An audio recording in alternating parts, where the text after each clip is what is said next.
मंडी Bahauddin petrol पंपों पर महंगे और सस्ते पेट्रोल का ड्रॉप्स इन केस। मंडी बहाउद्दीन के मुतअद्दिद पेट्रोल पंप्स पर पेट्रोल मुख्तलिफ कीमतों में फ़रोख्त किया जा रहा है। मज़ीद जानते हैं शाहिद राठौर की इस रिपोर्ट में।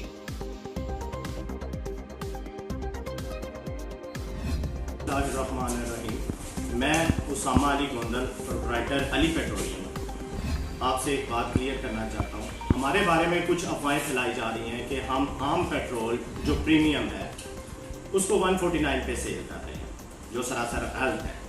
मैं इसके बारे में सिर्फ एक बात कहना चाहूँगा, जो 149 वाला पेट्रोल है वो हाई ऑक्टेन है, जिसको 97 रोन भी हम कह रहे हैं।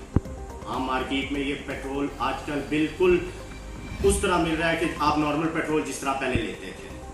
आजकल जो सूरत हाल है उसमें प्रीमियम जो 92 है, जिसका प्राइस 76 रुपीज़ है, वो शॉर्ट हुआ है।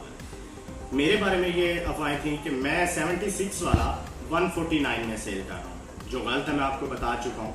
मैंने ये सिर्फ हाई ऑक्टेन जो 149 का सिर्फ इसलिए मंगवाया था कि जोन से मेरे भाई शहर से बाहर जाना चाहते हैं एमरजेंसी की सूरत में, वो इसको यूज़ कर सकें।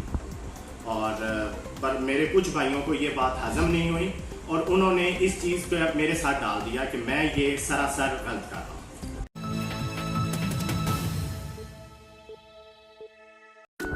Al Hafiz Aluminium and Glass House, aluminium door, steel railing, fibre glass के लिए तशरीफ़ लाएँ। प्रोप्राइटर एजाज अहमद, 034000222119। फहद एजाज 034205815544। अवैस एजाज 0342919644। घेगा हाउस चौक, लीला टाउन रोड, मंडी बहाउद्दीन।